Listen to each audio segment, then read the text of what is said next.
Hello everyone, मैं विक्रम चाक्या अपने channel math musician पर आप सभी का स्वागत करता हूं। बच्चों, आज की जो हमारी वीडियो है वो 12th क्लास के लिए है और जैसा कि आप देख रहे हैं कि चैप्टर 1 रिलेशन एंड फंक्शंस। जो लोग चैनल पर नए हैं उनको मैं बता दूं कि हम लोग जो है रिलेशन एंड फंक्शन चैप्टर कर रहे हैं और अभी तक फर्स्ट एक्सरसाइज कंप्लीट कर चुके हैं, जिसके लिए मैंने 3 वीडियो बनाए थे। फर्स्ट एक्सरसाइज के लिए पहले इंट्रोडक्शन बनाया था और फिर 2 पार्ट्स बनाए थे एक्सरसाइज के सोल्यूशन के। फिर मैंने चौथा वीडियो इसी चैप्टर का बनाया था, इंट्रोडक्शन ऑफ सेकेंड एक्सरसाइज यानी कि 1.2। तो हम 4 वीडियोज अभी तक कंप्लीट कर चुके हैं। एक इंट्रोडक्शन पहली एक्सरसाइज का, एक इंट्रोडक्शन दूसरी एक्सरसाइज का और 2 वीडियोज पहली एक्सरसाइज के सोल्यूशन के। ठीक है, तो लास्ट वीडियो में हम लोगों ने दूसरी एक्सरसाइज का इंट्रोडक्शन पढ़ा था। अभी तक अगर आपने वो वीडियोस नहीं देखे हैं तो पहले उन्हें देखिए, ताकि आप कॉन्सेप्ट समझ पाएं कि रिलेशन क्या है और फंक्शन क्या है। ये सारा कॉन्सेप्ट हम उन वीडियो में डिस्कस कर चुके हैं। उनको देखने के लिए आपको जो लिंक है वो डिस्क्रिप्शन में प्रोवाइडेड है। आप इस वीडियो के डिस्क्रिप्शन में जाइए और लिंक पर क्लिक करिए, आपको वहाँ पर चारों वीडियोज़ मिल जाएंगे जो अभी तक हम करा चुके हैं। आज का जो वीडियो होगा वो हमारी एक्सरसाइज 1.2 का सोल्यूशन होगा। ठीक है, तो आज के वीडियो को हम स्टार्ट करते हैं और सोल्यूशन की तरफ चलते हैं, एक्सरसाइज 1.2। बच्चों, ये रही हमारी एक्सरसाइज 1.2। 1.2 में आपसे कहा गया है show that the function f such that r star tends to r star defined by fx is equals to 1 upon x is 1 and on 2 where r star is the set of all non-zero real numbers is the result true if the domain r star is replaced by n with codomain being same as r star। ठीक, पहले हम first part को complete करेंगे। Is the result true वाला ये second part हो जाता है, तो हम फर्स्ट पार्ट तक कंप्लीट करेंगे कि आपको एक फंक्शन दे रखा है R star to R star, उसकी मैपिंग है। यहाँ पर आर स्टार क्या है वो भी साफ बताया गया है कि नॉन जीरो रियल नंबर, मतलब सारे रियल नंबर हैं उसमें केवल जीरो नहीं है। नॉन जीरो मतलब जीरो नहीं है, बाकी सारे रियल नंबर हैं। ठीक है, और एक फंक्शन दे रखा है, आपको 1 और ऑन टू चेक करना है। ठीक है, 1 और ऑन टू का कॉन्सेप्ट क्या है अगर कोई ये नहीं जानता है तो इससे जस्ट प्रीवियस वीडियो देखिए जिसमें इंट्रोडक्शन ऑफ एक्सरसाइज 1.2 के नाम से है वो। अगर आप उसे देखेंगे तो आपको 1 और ऑन टू का कॉन्सेप्ट समझ आ जाएगा। आज हम क्वेश्चनों को सॉल्व करेंगे, तो आइए देखिए ये क्वेश्चन है हमारा क्वेश्चन नंबर 1 जो अभी मैंने पढ़ा है और हम इसे कंटिन्यू करेंगे कि ये कैसे होगा। सबसे पहले जो मैपिंग दे रखी थी वो मैपिंग लिख दी कि फंक्शन की जो मैपिंग है वो आर स्टार से आर स्टार में है और एफ एक्स हमारा फंक्शन है।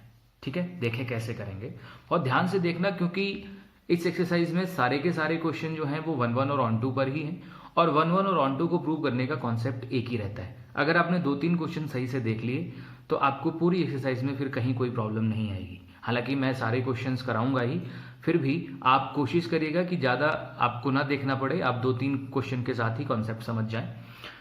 जैसे 1 कैसे प्रूव करते हैं, अगर आपको 1 की डेफिनेशन याद हो, हम लोग क्या करते थे कि 2 एलिमेंट लेते थे x1 और x2। वो किसके होते थे? इसके। याद रखिएगा हमेशा कि जो x हमेशा होगा वो किसको लाई करेगा? इसको। ये डोमेन बोला जाता है, ये डोमेन होता है, तो डोमेन को लाई करेगा हमेशा x, या x हमेशा डोमेन को लाई करेगा। और जो fx होता है,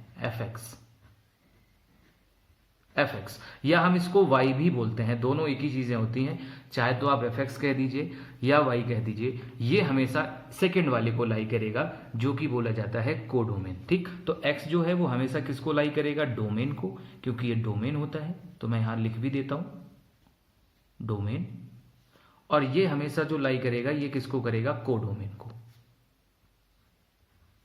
ये बातें कुछ शुरुआत में आप समझ लीजिए, हालांकि आप समझते होंगे और जानते होंगे कि x हमेशा जो होगा वो पहले वाले का होगा और जो y होगा या fx होगा वो हमेशा दूसरे वाले का होगा। यहाँ पर दोनों ही सेम है तो कोई फर्क नहीं पड़ता है। तो वही हमने क्या किया, सबसे पहले क्या किया, 2 एलिमेंट माने x1 और x2 जो किसको लाई करते हैं? आर स्टार को, मतलब डोमेन को। और किस तरीके से लाई करते हैं कि उनकी जो मैपिंग्स हैं, यानी कि fx1 और fx2, या इमेज हम कह सकते हैं कि fx1 और fx2 जो हैं वो इक्वल हैं। याद करिए इंट्रोडक्शन क्लास का वीडियो, उसमें मैंने कहा था कि कोई भी फंक्शन अगर 1 है तो वो तभी होता है जब उनकी अगर मैपिंग इक्वल है या इमेज इक्वल है, तो वो एलिमेंट भी इक्वल आने चाहिए। अगर वो एलिमेंट भी इक्वल आ गए और उनकी मैपिंग या इमेज तो पहले से ही इक्वल थी तो वो कहा जाएगा 1 1। अगर ऐसा हुआ कि उनकी इमेज इक्वल है लेकिन वो एलिमेंट इक्वल नहीं हुए तो वो 1 1 कभी नहीं होगा। यानी कि एलिमेंट इक्वल तो इमेज इक्वल, और अगर एलिमेंट नॉट इक्वल तो इमेज भी नॉट इक्वल। ऐसा केस जो होता है वो 1 1 का होता है। आइए देखें, हम लोगों ने शुरुआत में x1 और x2 जो है वो डिफरेंट एलिमेंट माने हैं, क्योंकि अलग अलग माने हैं तो ऑब्वियसली दोनों अलग अलग ही होंगे, लेकिन हमने उनकी इमेज सेम रख ली। अगर हमने इमेज सेम रख ली है और हम 1 1 प्रूव करना चाहते हैं तो जो x1 x2 हमने डिफरेंट माने थे ये डिफरेंट नहीं होने चाहिए, ये भी सेम प्रूव होने चाहिए। अगर ऐसा हो गया कि इमेज हमने सेम मानी और एलिमेंट भी सेम प्रूव कर दिया तो हमारा फंक्शन 1 1 हो जाएगा। ठीक है, तो वही कॉन्सेप्ट था कि x1 और x2 हमने दो एलिमेंट माने जो कि शुरुआत में डिफरेंट थे, हमने डिफरेंट एलिमेंटों को माना हुआ है और फिर उसके बाद उनकी इमेजेस सेम रख ली। और अब हमारा टारगेट सीधा ये रहेगा कि हम कैसे एलिमेंट इक्वल कर सकते हैं। ठीक है, एलिमेंट अगर हमने इक्वल कर दिए तो समझ लीजिए कि सारा कुछ इक्वल हो जाएगा। तो आइए देखें fx1 के बारे में बात करूं तो fx1 की वैल्यू कैसे निकलेगी, यहां से ये है fx। अगर आप fx से fx1 निकालना चाहते हैं इसका मतलब इसमें जहां पर भी x है वहां पर कितना कर दीजिए x1। ऐसे ही fx2 निकालना चाहते हैं तो इसमें जहां पर भी x है वहां पर कर दीजिए x2। आपको 1/x1 इक्वल टू 1/x2 मिल गया। यहां से आप क्लियर कर पाओगे कि x1 equal to x2। Clear है। अगर ये प्रूव हो गया कि एलिमेंट भी इक्वल हैं, जैसे इमेज तो हमने पहले इक्वल ले ली थी और एलिमेंट भी इक्वल हो गए, तो देखो वही सेम हो गया केस कि इमेजेस इक्वल एलिमेंट भी इक्वल। इसका मतलब है कि ये फंक्शन जो है वो 1 1 होगा। तो आप सीधा यहाँ लिख देंगे 1 1। यहाँ पे जगह थोड़ी मैंने कम छोड़ी है या है ही नहीं जगह, अदरवाइज आप यहाँ पे लिख देंगे so the given function is 1 1 function. बस इतना लिखना है, एक्स्ट्रा कुछ नहीं। अब चलते हैं ऑनटो पर कि ऑनटो कैसे प्रूव होता है या ऑनटो कैसे प्रूव होता है। ऑनटो में मैंने बताया था कि अगर कोई भी मैपिंग है, जैसे ये मैपिंग है, तो इसके कोडोमेन में हर एक एलिमेंट जो है मैप्ड होना चाहिए इधर डोमेन के हर एक एलिमेंट के साथ। इंट्रोडक्शन याद करिए और अगर कहीं कोई डाउट है दोबारा से इंट्रोडक्शन देखिए कि इसके कोडोमेन का जो हर एक एलिमेंट है वो मैप्ड होना चाहिए डोमेन के किसी एलिमेंट से। ठीक है, तो हमने वही लिया लेट y मतलब किसको लाई करेगा, दूसरे वाले को, कि y जो है वो बिलोंग्स टू आर स्टार, मतलब को डोमेन का कोई एलिमेंट है जो आर स्टार को लाई करता है। ऑब्वियसली आर स्टार को डोमेन है यहाँ, सच दैट वो इस तरीके का है कि fx is equal to y, यानी कि कोई एक ऐसा x जरूर है जो हम फंक्शन में रखेंगे और हमें वो एलिमेंट मिल जाएगा। ध्यान से इस लाइन को अच्छे से समझना कि मैंने कहा कि कोडोमेन का हमने कोई एक एलिमेंट माना y। ठीक, y का हमने एक ऐसा एलिमेंट माना कि कोडोमेन में एक ऐसा एलिमेंट है या कोडोमेन का जो एलिमेंट है वो हम ऐसा माना हमने कि fx is equal to y, मतलब x का कोई एक ऐसा एलिमेंट जरूर हमारे पास होगा जिसको हम फंक्शन में रखेंगे और y के इक्वल हो जाएगा वो, यानी कि हमें हर एक एलिमेंट मिल जाएगा। तो आइए देखें यहां से हम कैसे सॉल्व कर सकते हैं। fx is equal to 1/y, क्योंकि वही fx is equal to 1/x, तो हमने क्या किया fx की जगह 1/x पुट कर दिया और यहां से क्या किया x की वैल्यू निकाल दी, x is equal to 1/y। यहां पे थोड़ा सा सोचने वाली बात है। देखो अगर हमने y जो है वो कोई आर स्टार माना है, मतलब नॉन जीरो रियल नंबर, ठीक, और x की जो वैल्यू आई है वो आई है 1/y, यानी कि जो भी आपने y माना होगा उसका उल्टा जो होगा वो x होगा। समझ रहे हो। अगर y कोई नॉन जीरो रियल नंबर है, मतलब जीरो को छोड़ दो बाकी सारे रियल नंबर y में आते हैं, तो क्या अगर मैं y का उल्टा कर दूं तो क्या वो नॉन जीरो रियल नंबर या वो कोई रियल नंबर नहीं होगा क्या? मेरे कहने का मतलब है कि क्या यहां पर x जो है वो आर स्टार को लाइक करेगा या नहीं, ये आपको सोचना है। और आर स्टार क्या है, आर स्टार है नॉन जीरो रियल नंबर और y क्या है, y भी नॉन जीरो रियल नंबर है। एग्जाम्पल के तौर पे मैं आपको समझाता हूं। मैंने y कोई एक नॉन जीरो रियल नंबर मान लिया, सपोज कोई 2 मान लिया, ये y की वैल्यू है। ठीक है, तो x अगर आप निकालोगे इस रिलेशन के हिसाब से तो x कितना निकलेगा 1/2। समझते रहना। तो अगर y जो है एक नॉन जीरो रियल नंबर है तो क्या ये x non zero real number नहीं है? रियल नंबर में तो सारे ही आते हैं। x और y में सिर्फ इतना अंतर हुआ है कि जो भी आप y की वैल्यू निकालोगे अगर उससे x की वैल्यू निकाल रहे हो तो उसका उल्टा करना है। y की जो भी वैल्यू होगी उसका उल्टा कर दोगे तो x आ जाएगा। ठीक, अगर आपने y कोई नॉन जीरो रियल नंबर माना है तो उसका उल्टा भी कर दोगे तब भी वो नॉन जीरो रियल नंबर ही रहेगा। ये बात आप अच्छे से समझ लो। यहीं पर अगर ये हो जाता कि y जो है वो जीरो भी हो सकता था, अगर ऐसा हो जाता कि y जीरो भी हो सकता था, यानी कि सारे रियल नंबर अगर मान दिए जाते, तो उस केस में पता क्या होता, y अगर हम यहाँ जीरो पुट करते तो x की वैल्यू कितनी हो जाती, इन्फिनिटी, क्योंकि 1/0 कितना हो जाता, इन्फिनिटी। तो फिर वो ऑन्टो नहीं होता। इसीलिए क्वेश्चन ने सबसे पहले क्या किया, आर स्टार। सिर्फ जीरो ही एक ऐसा एलिमेंट है जिसका अगर हम उल्टा करेंगे तो रियल नंबर नहीं मिलेगा, क्योंकि इन्फिनिटी जो है वो रियल नंबर नहीं होता है। ठीक है, इसीलिए उसने जीरो पर रोक दिया। इसके अलावा चाहे तो आप यहां y की जगह नेगेटिव कोई वैल्यू पुट कर दीजिए, पॉजिटिव पुट कर लीजिए, कुछ भी पुट कर लीजिए, उसका उल्टा करोगे हमेशा रियल नंबर ही आएगा। और अगर रियल नंबर आएगा तो इसका मतलब है x जो है वो आर स्टार को लाई कर जाएगा, क्योंकि ये नॉन जीरो रियल नंबर है। इसका मतलब है कि हर एक y के लिए हमेशा एक x आपको ऐसा मिलेगा जिसके लिए आप fx यहां रखोगे और आपको क्या मिल जाएगा, y। समझ आ गया? इसका मतलब इधर का हर एक एलिमेंट इधर के हर एक एलिमेंट के साथ मैप होगा।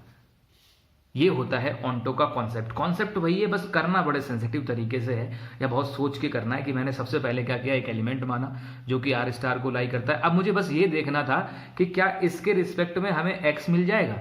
तो हमने एक्स की वैल्यू निकाली 1/y, और मैंने y देखा कि क्या y से सारी की सारी ये नॉन जीरो रियल नंबर ही मिलेंगे। बिल्कुल नॉन जीरो रियल नंबर मिलेंगे, क्योंकि जब तुम y नॉन जीरो रखोगे, क्योंकि y आप जीरो रख नहीं सकते, तो जब y जीरो नहीं रख सकते, जीरो के अलावा तुम कुछ भी रखोगे, तो x की वैल्यू जो आएगी वो भी रियल ही आएगी, और वो भी नॉन जीरो आएगी, क्योंकि जीरो तो आ नहीं सकती। तो इसीलिए उस केस में x तुम्हें सारे मिल जाएंगे। जब x सारे मिल जाएंगे इसका मतलब ये ऑन्टो भी होगा। ठीक, कोई डाउट होगा तो अभी बहुत सारे और क्वेश्चंस हैं, उनसे क्लियर करने की कोशिश करेंगे। वैसे आप अच्छे से मेरी बात को बार बार रिपीट करके बैक करके समझने की कोशिश करिए, आपको समझ आ जाएगा। तो अब इसके चलते हैं सेकेंड पार्ट पे, जिसमें कहा गया था कि is the result true if the domain R star is replaced by N, मतलब natural number, with codomain being same. मतलब इस बार डोमेन जो है वो एन से रिप्लेस कर देना चाहिए। जैसे यहां पर अगर आप देखें तो डोमेन कितना है, आर स्टार। इस बार वो कह रहा है कि डोमेन को तो आप एन से रिप्लेस कर दीजिए, मतलब पहले वाले आर स्टार की जगह तो आप एन कर दीजिए, लेकिन जो को डोमेन है, मतलब दूसरा वाला जो आर स्टार है, वो सेम रखिए। ठीक, फंक्शन भी सेम रखिए, उसमें भी कोई दिक्कत नहीं। तो क्या रिजल्ट यही आएगा, मतलब पहले वाले में क्या आया था कि ये 1/1 भी था और ऑन्टो भी था, दोनों था। तो क्या इस बार भी ऐसा ही होगा, अगर हम डोमेन को नेचुरल से रिप्लेस कर दें तो भी? आइए देखें क्या होगा। तो ये रहा हमारा वही कॉन्सेप्ट। हमने क्या किया, सबसे पहले फंक्शन हमें वही, पहले आर स्टार की जगह नेचुरल नंबर कर दिया, दूसरा आर स्टार वैसा ही, फंक्शन सेम वैसे का वैसे। 1/1 के लिए सेम वही लैंग्वेज कॉमन, लेट x1 और x2। इस बार x1 और x2 है, तो x1 किसका होता है, पहले का एलिमेंट होता है x1 x2, क्योंकि ये डोमेन को लाई करते हैं। तो इस बार किसको लाई कर जाएंगे, नेचुरल नंबर को, मैं पहले बता चुका हूं। Such that fx1 is equal to fx2। x1 और x2 ऐसे हैं जिससे कि उनकी मैपिंग जो है वो सेम है, या इमेजेस सेम है, सेम पहले जैसा कॉन्सेप्ट। अगर ऐसा है तो fx1 कितना निकलेगा, 1/x1, और fx2 कितना निकलेगा, 1/x2। और यहां से अगर आप कंक्लूजन निकालोगे तो क्या निकल जाएगा, x1 is equal to x2। आप देख लो, आपने इमेजेस सेम रखी, इमेजेस सेम रखने के साथ साथ आपने जो एलिमेंट है वो भी सेम कर दिए। अगर ऐसा हो जाता है तो आप कहेंगे कि दिस वन, या इट इज अ 1/1 फंक्शन, ये एक 1/1 फंक्शन होगा। ठीक, अब चलते हैं ऑन टू पर। तो ऑन टू पे आपको वही करना है, लेट y बिलोंग्स टू। अब y जो होता है वो किसका होता है, सेकेंड वाले का। तो y बिलोंग्स टू हमने क्या मान लिया, R star. y belongs to R star, और किस तरीके से, सच दैट कि fx जो है वो y के इक्वल होगा। मतलब y की वैल्यू जो है उसके लिए हमें अब x की वैल्यू ढूंढनी है कि x कैसी हो सकती है। तो वही fx की जगह 1/x is equals to y, और यहां से आप क्या करो, x की वैल्यू निकालो। तो x की वैल्यू कितनी निकलेगी, 1/y। ठीक है, अब आपको सोचना है कि अगर आपका x नेचुरल नंबर को लाइक करता है, जैसे कि पिछली बार आर स्टार को लाइक कर रहा था, तो ये ऑन टू होगा, अदरवाइज ये ऑन टू नहीं होगा। ठीक है, और y क्या है, y तो ऑब्वियसली आपका कोडोमेन होता है, मतलब नॉन जीरो रियल नंबर। अब आप खुद सोचो कि अगर मैं क्या करूं, टेकिंग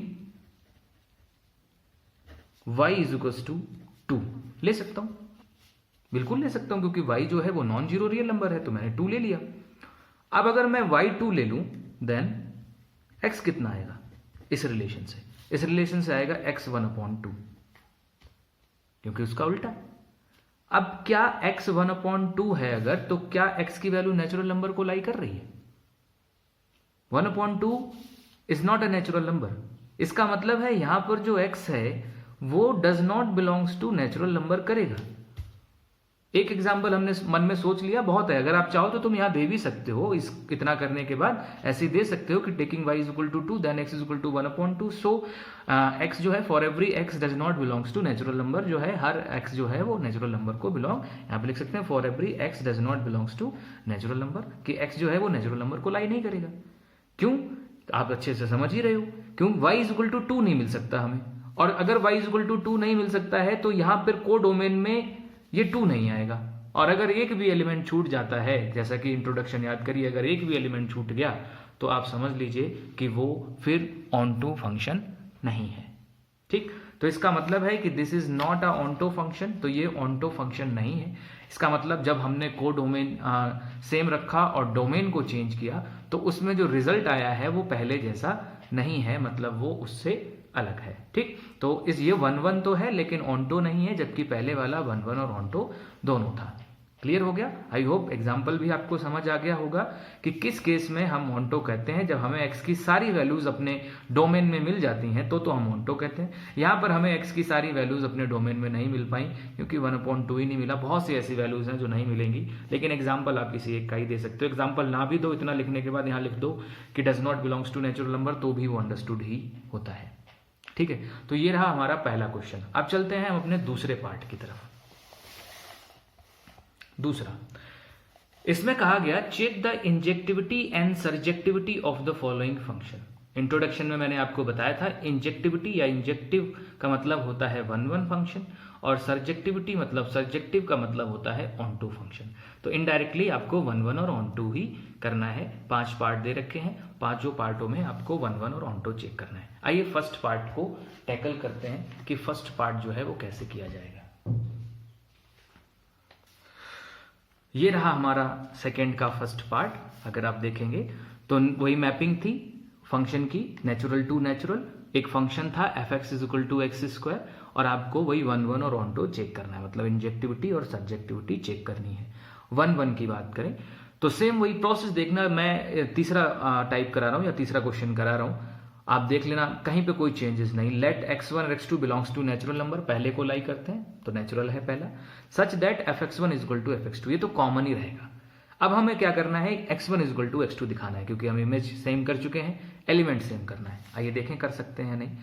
तो आप यहां देखो x1, fx1 की यहां वैल्यू निकालोगे तो निकलेगा x1 स्क्वायर, और यहां निकालोगे तो निकलेगा x2 स्क्वायर।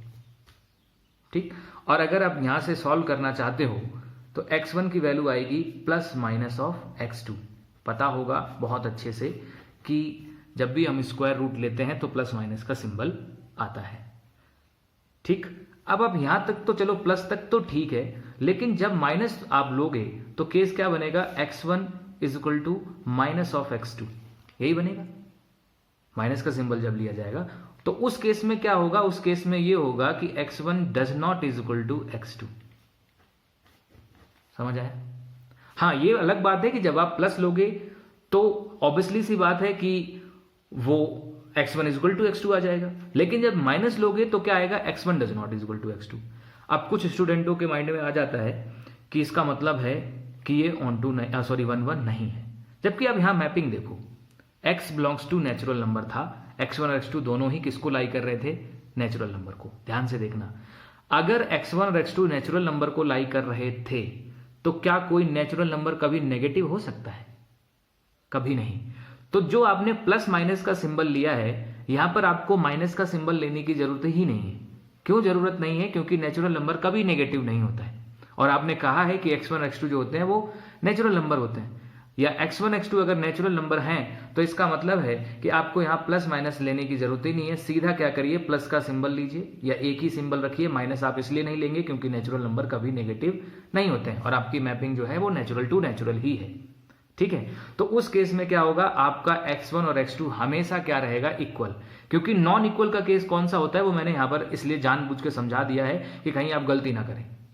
ठीक, कि आप प्लस माइनस का सिंबल ले लें और फिर जब माइनस लें तो कह दें कि ये इक्वल नहीं है और ये 1/1 नहीं है। ये सोचिए कि माइनस आ भी सकता है, कभी भी x1 और x2 में से कोई भी वैल्यू कभी नेगेटिव नहीं हो सकती, और अगर नेगेटिव नहीं हो सकती तो ये केस कभी पॉसिबल ही नहीं होगा। और अगर ये केस कभी पॉसिबल नहीं होगा तो केवल एक ही केस पॉसिबल होगा, प्लस वाला, और अगर प्लस वाला पॉसिबल होगा तो x1 जो है वो हमेशा x2 के इक्वल रहेगा। और अगर x1 x2 के इक्वल रहेगा तो वही सेम केस कि हमने मैपिंग सेम ले रखती थी और उनके एलिमेंट भी सेम कर दिए। अगर मैपिंग सेम लेके आपने एलिमेंट सेम कर दिए तो इसका मतलब है कि वो हमेशा 1 1 होगा। अब चलते हैं हम सेकेंड पार्ट पे, अपना ऑन्टो का केस देख लेते हैं। ऑन्टो में भी हमने वही किया, let y belongs to natural number. हमने कोई एक y माना जो कि नेचुरल नंबर में यानी कि सेकंड वाले में लाई करता है, such that fx is equal to y। आइए देखें, सॉल्व करते हैं। fx की वैल्यू कितनी है, x square is equal to y। यहां से अगर आप x की वैल्यू निकालोगे तो कितनी आएगी, रूट y। अब आपको सोचना है कि क्या हमारा x जो है वो नेचुरल नंबर को हमेशा लाई करेगा। अगर हमेशा लाई करेगा तभी ये ऑन्टो होगा। अगर एक भी पॉइंट ऐसा मिल गया जिस पे ये नेचुरल नंबर को लाई ना करा तो समझ लो कि वो ऑन्टो नहीं होगा। आप दिमाग लगाओ, आप खुद समझ सकते हो। हमने y क्या माना है, नेचुरल नंबर, और ऑब्वियसली हमारा x भी इस बार क्या है, नेचुरल ही, क्योंकि मैपिंग नेचुरल टू नेचुरल ही है। अब अगर हम सपोज टेक कर लें, टेकिंग सेम वही y इज इक्वल टू 2, क्या हम ले सकते हैं, बिल्कुल ले सकते हैं, क्योंकि y is equal to 2, y is equal to 2 अगर आपने लिया है तो 2 नेचुरल नंबर है और y भी नेचुरल हो सकता है, तो आप ले सकते हो। अगर आपने y इज इक्वल टू 2 ले लिया then x is equal to कितना निकल जाएगा, x निकल जाएगा रूट 2 फ्रॉम दिस कंडीशन। क्या रूट 2 नेचुरल नंबर है, बिल्कुल नहीं है। अगर रूट 2 नेचुरल नंबर नहीं है तो ये डज नॉट बिलोंग्स टू क्या हो जाएगा, नेचुरल। और अगर x की वैल्यू नेचुरल नंबर को लाई नहीं कर रही है तो समझ लो कि ये केस कभी भी ऑन्टो नहीं होगा। बात समझ आ रही है? चीज़ों को बहुत अच्छे से समझिए। एक दो क्वेश्चनों में हो सकता है थोड़ा सा अंडरस्टैंड करने में प्रॉब्लम हो, बार बार रिपीट करिए जो मैं बोल रहा हूँ कि मैंने सबसे पहले क्या किया कि भाई एक नेचुरल नंबर लिया और हमने उसके रिस्पेक्ट में x की वैल्यू देखनी चाहिए कि क्या y के हर एक नेचुरल के लिए आपको x भी नेचुरल मिल जाएगा। अगर y की हर एक नेचुरल वैल्यू के लिए x आपको नेचुरल मिल जा रहा है तो आपका ऑन्टो है। अदरवाइज अगर एक भी छूट जा रहा है तो ऑन्टो नहीं है। डेफिनेशन याद करिए ऑन्टो की, सेम ऐसी थी कि यानी कि y का मतलब हर जो को डोमेन में जितने भी एलिमेंट हैं उनके सबके लिए x में एक एलिमेंट मिलना चाहिए या डोमेन में एक एलिमेंट मिलना चाहिए। सेम वही कॉन्सेप्ट है यहाँ पर। हमने y एक लिया नेचुरल नंबर और हमने जब उसके रिस्पेक्ट में x की वैल्यू निकाली तो वो रूट 2 निकली, यानी कि वो नेचुरल नहीं आ पाई। इसका मतलब है y इज इक्वल टू 2 के रिस्पेक्ट में ऐसा कोई भी एलिमेंट है जो इधर नहीं होगा, और अगर इधर नहीं होगा तो इसका मतलब है कि ये ऑन्टो भी नहीं होगा। आई होप बात समझ आ गई होगी। ठीक, तो आइए बढ़ते हैं हम अपने इसके दूसरे पार्ट की तरफ कि दूसरा पार्ट जो है वो कैसे सॉल्व किया जाएगा। दूसरे पार्ट में अगर आप देखें तो केवल मैपिंग चेंज की गई है। अगर आप मैपिंग को देखेंगे तो केवल वही चेंज किया गया है, अदरवाइज कोई चेंजेस नहीं है। मैपिंग सिर्फ क्या कर दी गई है, z टेंस टू z। अगर आप z नहीं जानते हैं तो z होता है सेट ऑफ इंटीजर्स। इंटीजर्स आपने पढ़ा होगा वैसे भी, सेट ऑफ इंटीजर्स, और बाकी फंक्शन वैसा ही है, fx is equal to x square, सब कुछ सेम पहले जैसा ही है। खाली यहाँ पर जहाँ पर नेचुरल टू नेचुरल है तो इंटीजर सिर्फ कर दिया गया है। आइए देखें क्या चेंज आएगा। ये रहा हमारा वही question, f such that z tends to z, मतलब integer to integer, f x equal to x square. 1 1 check करना है, सेम वैसे ही concept, let x1 x2 belongs to z such that f x one is equal to f x two. Clear है? यहाँ पर आते हैं, एफ एक्स वन की वैल्यू वही निकालेंगे तो x1 स्क्वायर और इस बार x2 स्क्वायर यहाँ पर भी। अब यहाँ पर ध्यान देने वाली बात है, इस बार x1 और x2 आपने क्या माने हैं, इंटीजर, जबकि पिछली बार वाला वीडियो याद करिए, पिछली बार वाले क्वेश्चन में हमने क्या किया था, x1 x2 किसके माने थे, नेचुरल नंबर के। जब हमने x1 x2 नेचुरल नंबर माना था, अगर आप फर्स्ट पार्ट देखो, x1 x2 जब हमने नेचुरल नंबर माना था तो नेचुरल कभी नेगेटिव नहीं हो सकता था, और अगर नेचुरल कभी नेगेटिव नहीं हो सकता था तो उस केस में x1 इक्वल टू क्या आ गया था, x2। लेकिन इस बार देखो, इस बार इंटीजर है, और अगर आप इंटीजर के बारे में जानते हैं तो आपको पता होगा कि इंटीजर पॉजिटिव भी हो सकता है और नेगेटिव भी हो सकता है। इसका मतलब है इस बार आपके प्लस और माइनस दोनों के सिंबल लगेंगे।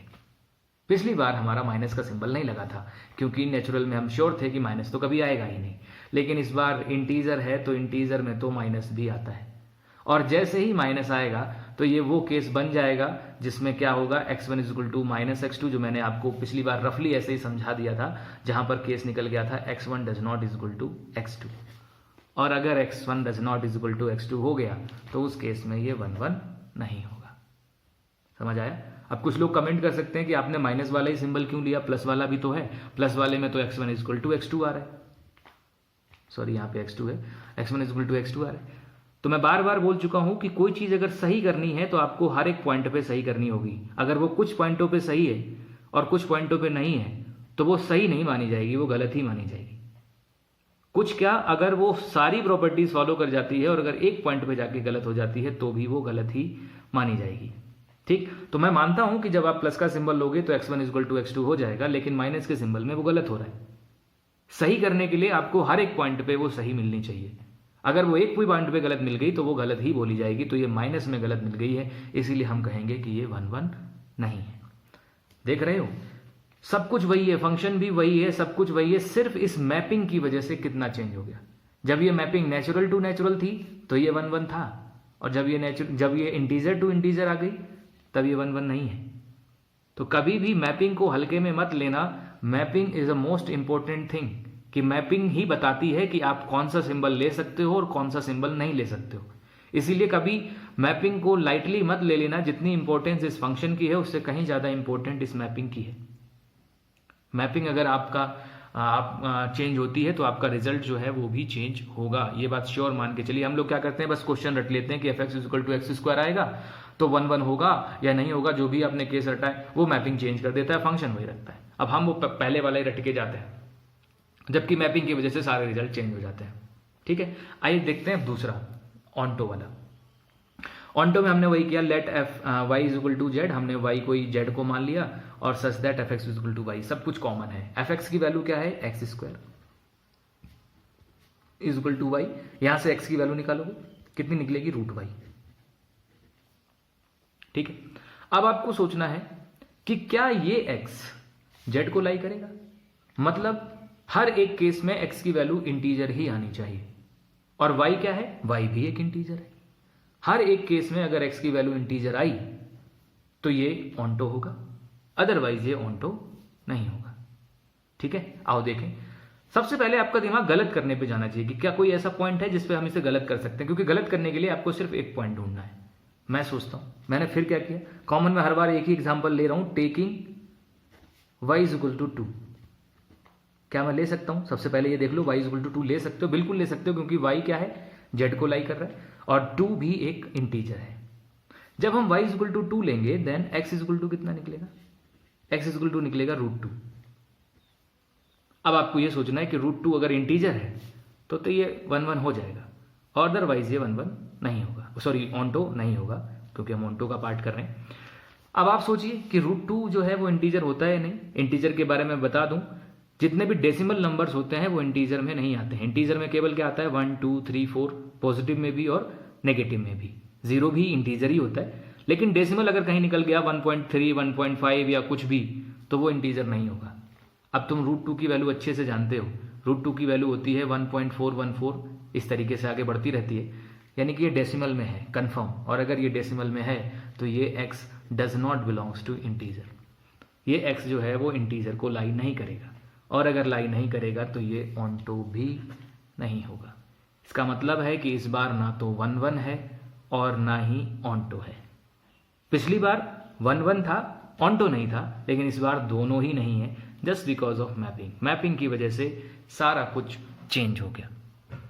ठीक है, चलिए आगे बढ़ते हैं, हम अपना तीसरा पार्ट देखते हैं। तीसरा कैसे करेंगे, तीसरा पार्ट का मतलब है कि हमने अब जो आप कॉपी पे देख रहे होंगे, मैंने तीसरा पार्ट मतलब तीसरा क्वेश्चन उठाया है, इसलिए क्योंकि अब बाकी आप देख लो, रियल टू रियल थर्ड में, फिर फोर्थ में और फिर फिफ्थ में क्वेश्चन वही है। बहुत छोटे छोटे से फंक्शन आपको दे रखे हैं। मैपिंग का ध्यान रखिए कि क्या सारे मिल सकते हैं या नहीं। अगर सारे मिल सकते हैं तो ठीक है, अदरवाइज वो ऑन्टो नहीं होगा। आप कॉन्सेप्ट अच्छे से समझ ही चुके होंगे ऑन्टो का, इसलिए मैंने बाकी के 3 पार्ट जो हैं वो छोड़ दिए। और वैसे भी अभी हम आगे सब में 1 1 और ऑन्टो ही करेंगे, तो अगर अभी भी कोई डाउट है तो आप आगे के क्वेश्चंस में उसे क्लियर कर ही सकते हैं। तो इसीलिए मैंने 2 पार्ट करा दिए। बाकी अगर आपको कोई भी डाउट हो तो वीडियो बार बार देखिए, आपको वो कॉन्सेप्ट बिल्कुल क्लियर हो जाएगा। और मैंने पूरी कोशिश की है उसे क्लियर करने की, लेकिन जब तक आप उस पर पेन और कॉपी और दिमाग नहीं लगाएंगे, प्रैक्टिस नहीं करेंगे, तब तक बात समझ में नहीं आएगी। तो मैं अब बात करता हूं क्वेश्चन नंबर अपने थर्ड पर। थर्ड में क्या कहा गया है, prove that the greatest integer function, आपको एक ग्रेटेस्ट इंटीजर फंक्शन दिया गया है f such that r tends to r, इस बार मैपिंग रियल टू रियल है, और given that f x is equal to आपको एक ग्रेटेस्ट इंटीजर फंक्शन दे रखा है, is neither 1 1 nor onto, ये ना तो 1 1 है ना ऑन टू है, और वो वही लिखा है कि the bracket denotes the greatest integer less than equal to, वो हम जानते हैं, ठीक है। और नहीं जानते होंगे तो मैं यहाँ पर अभी क्लियर कर दूंगा। तो ये ना तो 1 1 है और ना ऑन टू है, ये आपसे कहा गया है। आइए देखें, f इज इक्वल्स टू या f such that real to real, आपको वही मैपिंग दे रखी है, फंक्शन दे रखा है ग्रेटेस्ट इंटीजर का, और फिर आपसे वही सेम 1 1 प्रूव कराया, तो मैंने सेम वही f x one is equal to, वो जो भी केस होता है कि x1 x2 r को माने हैं और f x one is equal to f x two मान लिया है। एफ एक्स वन की वैल्यू निकालेंगे तो ग्रेटेस्ट इंटीजर ऑफ x1 और यहाँ पर ग्रेटेस्ट इंटीजर ऑफ x2। अब हमें सिर्फ ये पता करना है कि यहाँ से हमारा x1 is equal to x2 आ सकता है या नहीं। अगर x1 is equal to x2 आ सकता होगा तो ये 1 1 हो जाएगा, अदरवाइज ये 1 1 नहीं होगा। ध्यान से सोचना, आपको इस ग्रेटेस्ट इंटीजर फंक्शन का मतलब समझ में आना चाहिए। मैं यहाँ पर हल्का आपको समझा देता हूँ ग्रेटेस्ट इंटीजर फंक्शन का कॉन्सेप्ट क्या होता है। यहाँ पर छोटी सी जगह लेके मैं यहाँ समझा देता हूँ। ग्रेटेस्ट इंटीजर का मतलब क्या होता है, जैसे अगर कहीं पर लिखा है ग्रेटेस्ट इंटीजर के अंदर 1.9 और ब्रैकेट लगा है ग्रेटेस्ट इंटीजर का, तो इसका जो आउटपुट निकलेगा ना वो 1 निकलेगा। नाम को देखिए, ग्रेटेस्ट इंटीजर फंक्शन, मतलब जब ये ब्रैकेट लग जाएगा तो उसमें जो सबसे बड़ा इंटीजर होगा, ग्रेटेस्ट इंटीजर, वो निकल के आएगा। 1.9 इंटीजर क्या होते हैं, पॉइंट में तो होते नहीं है, तो 1.9 में सबसे बड़ा जो इंटीजर है वो 1 है, क्योंकि उससे पहले जस्ट 1 आता है। अब जैसे अगर यहीं पे कहीं पे लिखा हो 2.1, तो इसमें इंटीजर, क्योंकि डेसिमल हटा दीजिए, बाकी जितना इंटीजर बचा है वो लिख दीजिए। इंटीजर कितना बचा, 2। समझ आया? ऐसे ही अगर मैं कुछ और लिख दूं 5.7, तो इसमें से पॉइंट वाला पोर्शन हटा दीजिए, इंटीजर जितना बचा है वो लिख दीजिए। इस ब्रैकेट का ये मतलब होता है। समझ आया? अब अगर मैं यही लिख दूं एक और टर्म 1.2, तो आपको क्या लगता है क्या आएगा? 1.2, तो ऑब्वियसली पॉइंट हट जाएगा और कितना बच जाएगा, 1। समझ आया? अब इस चीज को ध्यान से समझना कि क्या यहां पर x1 और x2 इक्वल हो सकते हैं या नहीं। सोचो, मैंने क्या किया, मैंने x1 की जगह, यहां बड़े गौर से देखना, मैंने x1 की जगह 1.9 रख दिया। x1 1.9, अगर मैं x1 की जगह 1.9 लिखूंगा तो आउटपुट तो 1 ही रहेगा, इसका मतलब इसका आउटपुट तो 1 ही रहेगा। फिर मैंने दूसरी बार किया, x2 की वैल्यू जो है वो 1.2 ले ली, ये नीचे वाला दिख रहा होगा आपको। मैंने x2 क्या किया, 1.2 ले लिया, इसका भी आउटपुट कितना निकलेगा, 1। ध्यान से सोचना, मैं दोबारा से अपने स्टेटमेंट को रिपीट कर रहा हूं। मैंने क्या किया, सबसे पहले x1 की वैल्यू 1.9 ले ली। अगर x1 मैंने 1.9 ले लिया तो यहां रखूंगा 1.9, तो 1.9 और ऊपर लगा है ग्रेटेस्ट इंटीजर फंक्शन, वैल्यू कितनी निकलेगी, 1, जो कि आपके सामने दिखाई गई। x2 मैंने कितना ले लिया, 1.2, यहां रखेंगे 1.2 और ग्रेटेस्ट इंटीजर फंक्शन लगा है, वैल्यू कितनी आएगी, 1। इसका मतलब RHS तो दोनों की 1 ही 1 है, इसका मतलब ये तो दोनों बराबर है। लेकिन वैल्यू देखो, x1 की मैंने कितनी ली थी, 1.9, और x2 की कितनी ली थी, 1.2। सोचना गौर से, शायद आपको कॉन्सेप्ट समझ आ गया होगा कि देख लो x1 और x2 इक्वल नहीं है, लेकिन उसके बावजूद भी उनकी जो मैपिंग है या जो उनके ग्रेटेस्ट इंटीजर फंक्शन है वो इक्वल है। तो अगर उनके ग्रेटेस्ट इंटीजर फंक्शन इक्वल है तो तुम ये बिल्कुल नहीं कह सकते हो कि x1 और x2 ही भी इक्वल ही होंगे। वो हो भी सकते हैं और नहीं भी, क्योंकि अगर मैंने x1 1.1 रखा तब भी 1 निकलेगा, अगर मैंने 1.2 रखा तब भी 1 निकलेगा। उस केस में LHS और RHS तो दोनों बराबर हो जाएंगी, लेकिन x1 और x2 की वैल्यू जो है वो सेम नहीं आएंगी। इसका मतलब है यहां पर x1 और x2 may be equal to और मे बी नॉट, और हमें तो वो पार्ट उठाना है जिस पर ये क्वेश्चन गलत हो रहा है, क्योंकि गलत अगर एक पॉइंट पे भी हो रहा है तो ये 1 1 नहीं बोला जाएगा। और आप देख लो ये 1 1 नहीं है, इसीलिए नहीं है क्योंकि ग्रेटेस्ट इंटीजर फंक्शन की वैल्यू इक्वल आने का मतलब ये नहीं है कि उनकी x1 और x2 की वैल्यू भी इक्वल है। आप देख लो यहां पर भी ग्रेटेस्ट इंटीजर फंक्शन की वैल्यू 1 ही है, यहां पर भी ग्रेटेस्ट इंटीजर फंक्शन की वैल्यू 1 ही है, तो इन दोनों की वैल्यू तो इक्वल है, लेकिन आप x1 और x2 पर नजर डालिए, वो दोनों इक्वल नहीं है। और अगर ऐसा है तो ये 1 1 नहीं है।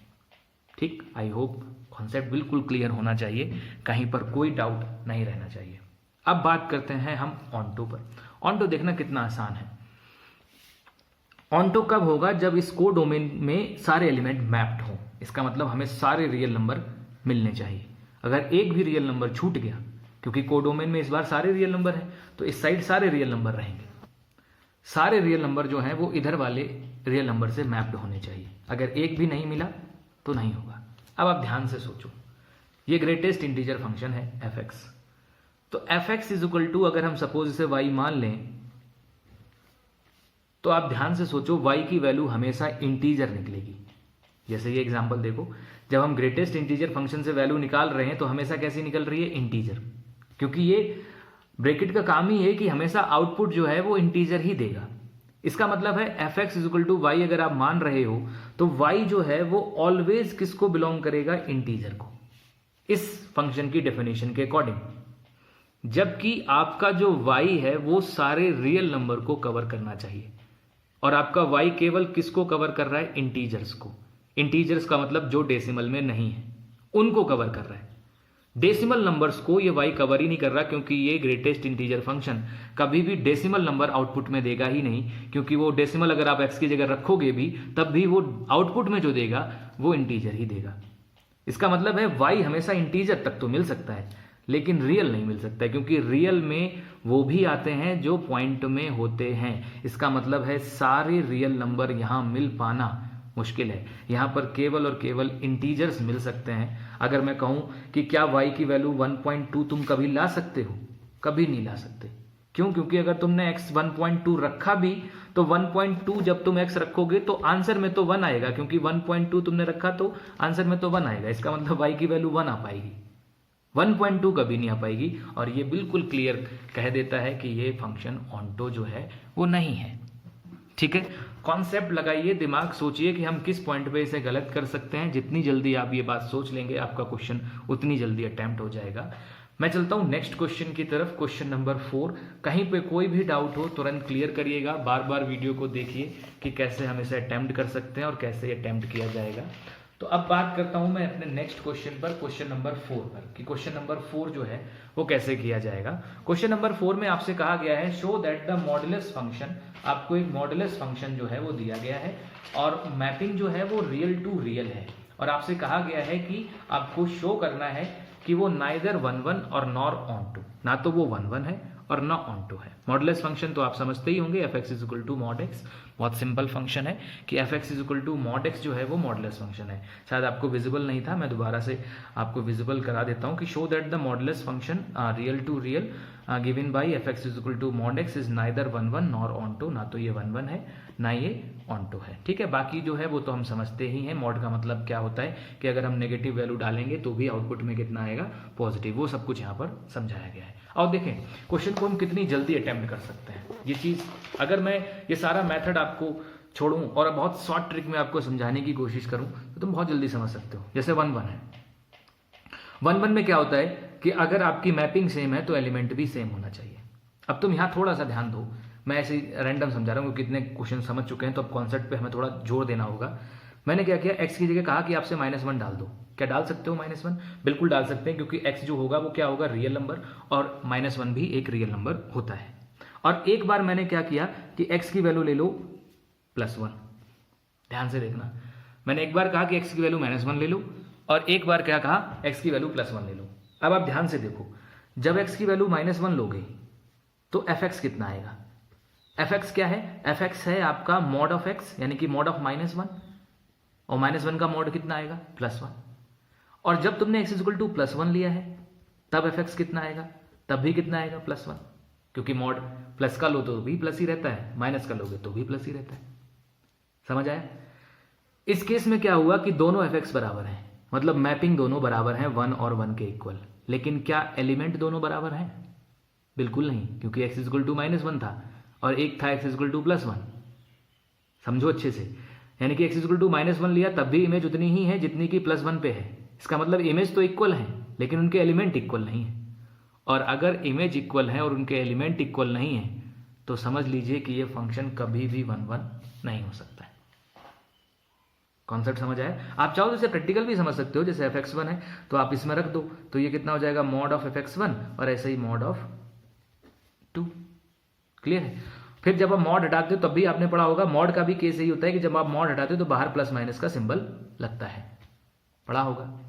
और अगर प्लस माइनस का सिंबल लगता है तो प्लस तक तो ठीक है, लेकिन जैसे ही तुम x1 की वैल्यू माइनस लोगे और वैसे ही x1 does not equal to x2 हो जाएगा। और माइनस क्या हम ले सकते हैं? बिल्कुल ले सकते हैं, क्योंकि इस बार मैपिंग जो है वो रियल टू रियल है। तो याद रखिए आप सारे नेगेटिव उठा सकते हैं। तो सेम वही केस, चाहे तो आप लॉजिकली समझ लीजिए, लॉजिकली मैंने आपको समझा दिया कि -1 और +1 रखा, दोनों केसेस में इमेज सेम आई लेकिन एलिमेंट दोनों अलग थे, इसका मतलब ये 1 1 है ही नहीं। तरीके से करोगे तब भी वही चीज़ है कि जब आप मॉड हटाओगे तो प्लस माइनस का सिंबल लगाना पड़ेगा, और प्लस माइनस के सिंबल में माइनस वाला जो होगा वो हमारे केस को अपोज कर देगा, और जब केस का अपोज कर देगा तो बात ही खत्म हो जाएगी। इसका मतलब ये 1 1 नहीं है। अब बात करते हैं ऑन्टो पर कि क्या ये ऑन्टो है या नहीं।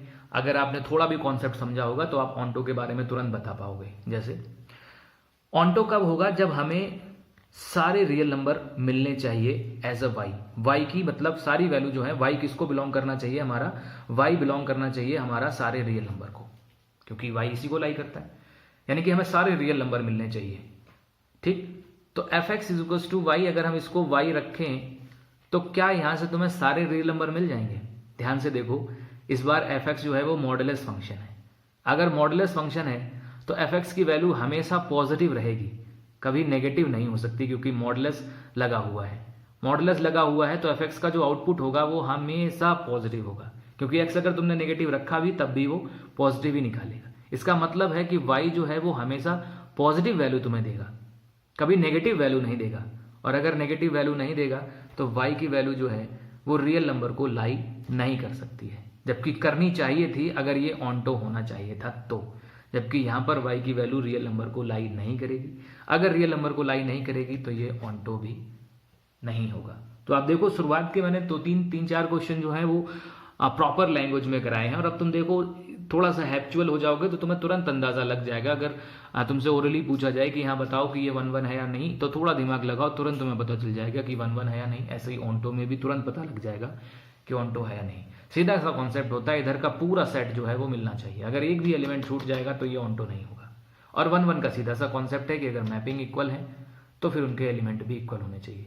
मैपिंग इक्वल होने के बाद अगर एलिमेंट इक्वल नहीं हुए तो वो 1 1 कभी नहीं होगा। ठीक है, आगे बढ़ते हैं 5वें क्वेश्चन पे। 5वां क्वेश्चन, तुम्हें एक फंक्शन दिया गया है, ये रहा, मैंने पेज पे भी नोट किया है, इज नाइदर 1 1 नॉर ऑन्टो। आपको दिखाना है कि ना तो ये 1 1 है ना ऑन्टो है। आइए देखें, रीजन मैं देता हूं कि ये 1 1 या ऑन्टो क्यों नहीं। फंक्शन को सबसे पहले अच्छे से समझिए कि फंक्शन में कहा गया है f x is equal to 1। Function की वैल्यू 1 होगी कब? जब x जो है वो 0 से बड़ा हो। 0 होगी जब x 0 के इक्वल हो, और -1 होगी जब x जो है वो 0 से छोटा हो। ठीक है, इमेजिन करो मैं आपसे पूछूं कि आप f2 की वैल्यू बताओ। f2 मतलब हमने x इज इक्वल टू 2 लिया है, तो जब x इज इक्वल टू 2 लिया है तो 2 जो है वो 0 से बड़ा होता है। अगर 0 से बड़ा होता है तो फंक्शन की वैल्यू कितनी रहेगी? 1। ध्यान से सोचना। फिर मैं कहूं f3 बताओ, f3 भी तो 0 से बड़ा होता है। 0 से बड़े हर एक वैल्यू के लिए फंक्शन की वैल्यू 1 ही रहेगी, तो फिर से फंक्शन की वैल्यू कितनी होगी? 1। समझ रहे हो? फंक्शन की वैल्यू फिर से 1 हो गई। इसका मतलब है दोनों मैपिंग सेम हो गई। फिर से मैपिंग सेम हो गई, लेकिन क्या एलिमेंट सेम है? हमने एक बार x इक्वल टू 2 लिया है और एक बार x इक्वल टू कितना लिया है? 3 लिया है। 2 पे भी जो fx की वैल्यू आई है और जो 3 पे fx की वैल्यू आई है वो दोनों सेम है, मतलब मैपिंग सेम है, लेकिन एलिमेंट जो है वो सेम नहीं है, क्योंकि एक 2 है और एक 3 है। अब मैं प्रॉपर लैंग्वेज यूज नहीं कर रहा हूं, आप प्रॉपर लैंग्वेज आप पहले जैसे ही लिख सकते हो, कोई प्रॉब्लम नहीं। अब मैं सिर्फ रीजन दे रहा हूं, क्योंकि गलत है तो गलत के लिए मैं सिर्फ वो रीजन उठा रहा हूं जो इसमें वो गलत हो जा रहे हैं। तो आप अंदाजा लगा लो, बहुत सारे रीजन मिल सकते हैं। मैंने 2 लिया तो 2 0 से बड़ा होता है, 1 आया, 3 लिया तो भी 1 आया, मतलब इमेजेस तो दोनों की सेम आई, लेकिन एलिमेंट दोनों सेम नहीं थे, क्योंकि हमने एक बार 2 लिया था और एक बार कितना लिया था? 3। तो 2 और 3 जब इक्वल नहीं है और इमेज इक्वल है, इसका मतलब केस अपोजिट हो रहा है कि इमेज तो इक्वल है लेकिन एलिमेंट इक्वल नहीं है, और अगर एलिमेंट इक्वल नहीं है तो ये 1 1 कभी भी नहीं होगा। ठीक है, अब बढ़ते हैं ऑन्टो की तरफ कि ये ऑन्टो होगा या नहीं। फिर से वही केस, ऑन्टो होने के लिए आपको फंक्शन की यानी कि y की तुम्हें सारी रियल वैल्यू मिलनी चाहिए, सारी की सारी रियल वैल्यूज। अब आप यहां ध्यान से देखो, फंक्शन केवल 3 ही वैल्यू दे रहा है, 1 0 और -1। तुम x की जगह कुछ भी रख लो, फंक्शन की वैल्यू हमेशा ये 3 ही मिलेगी। x की जगह तुम 0 से बड़ी कोई वैल्यू रख लोगे तो 1 दे देगा, 0 रख लोगे तो 0 दे देगा, और 0 से छोटी रख लोगे तो -1 दे देगा। मतलब तुम कुछ भी रखो x की जगह, fx की जो वैल्यू है वो हमेशा इन तीन वैल्यू को ही लाई करेगी। इसका मतलब है, जबकि हमें ऑनटो प्रूव करने के लिए क्या चाहिए कि y जो है वो सारे रियल नंबर को कवर करे। अगर मैं कहूं कि सारे रियल नंबर को कवर करे तो यहां तो देखो y केवल तीन एलिमेंटों को ही कवर कर रहा है, 1, 0 और -1। इसका मतलब है कि y जो है वो सारे रियल नंबर को कंटेन नहीं कर सकता है, और अगर सारे रियल नंबर को कंटेन नहीं कर सकता है तो ये ऑनटो भी नहीं है। तो ना तो ये 1 1 है और ना ये ऑनटो है, और यही हमसे प्रूव कराया गया था कि prove that this is neither 1 1 और नॉर ऑनटो। ना तो ये 1 1 है और ना ही ऑनटो है। ठीक, कॉन्सेप्ट अच्छे से समझते रहिए। क्वेश्चन नंबर 6 में अगर आप देखें तो आपसे कहा गया है कि let a is equal to इतना, b इज इक्वल टू इतना, और एक आपको फंक्शन दे रखा है। फंक्शन में वही मैपिंग जो रोस्टर फॉर्म दे रखी है, आप चाहो तो इसे मैपिंग में बना सकते हो। 1 4 2 5 and 3 6 be a function from a to b, show that f is 1 1। आपको शो करना है कि जो f है वो 1 1 है। अब यहाँ पे थोड़ा सा देखो, इसकी मैपिंग मैंने आपको इंट्रोडक्शन क्लास में समझाई थी। पहले मैं इसके क्वेश्चन को लिख लेता हूँ। क्वेश्चन में आपको जो फंक्शन दे रखा है वो है 1 4, फिर है 2 5, फिर है 3 6। अगर आप लॉजिकली भी सोचो, 1 की मैपिंग क्या बन रही है 4, 2 की मैपिंग 5, 3 की मैपिंग 6। मतलब हर एक एलिमेंट का अपना अलग अलग एलिमेंट है। और अगर चाहो तो आप इस तरीके से मैपिंग में समझा सकते हो जैसे मैंने इंट्रोडक्शन क्लास में आपको समझाया था।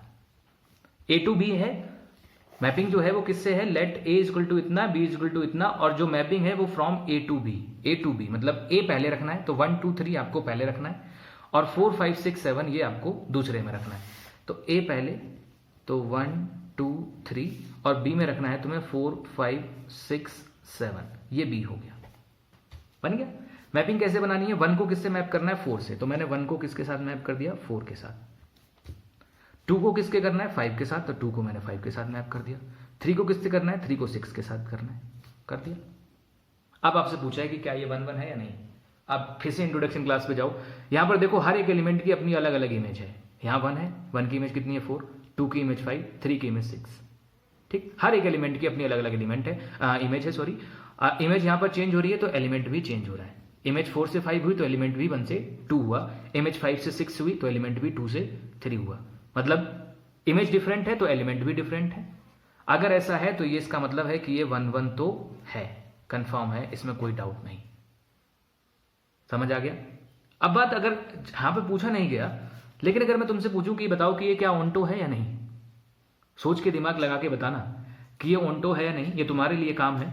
आप कमेंट बॉक्स में मुझे कमेंट करके बताइए कि क्या ये फंक्शन ऑनटो है या नहीं। 1 1 क्वेश्चन में पूछा गया था तो आपका क्वेश्चन तो मैंने पूरा सॉल्व करा दिया। मैं कुछ एक्स्ट्रा ही आपसे पूछ रहा हूं कि अगर मैं पूछूं कि क्या ये ऑनटो फंक्शन है या नहीं, अगर ऑनटो फंक्शन है तो यस लिखिए, अगर नहीं तो नो। कमेंट में लिखिए यस या नो कि ये ऑनटो है या नहीं। ठीक है, तो ये जो वीडियो है वो हम यहीं तक रखेंगे। हम इस वीडियो में 6 क्वेश्चन अपने कर चुके हैं। फर्स्ट 6 क्वेश्चन जो है वो हमने अटेम्प्ट कर लिए हैं। नेक्स्ट के जो क्वेश्चंस हैं वो हम उसके लिए सेकंड पार्ट बनाएंगे, क्योंकि एक पार्ट में कंप्लीट हो पाना थोड़ा मुश्किल हो जाता है, क्योंकि एक्सप्लेनेशन करने में वीडियो काफ़ी बड़ा हो जाता है।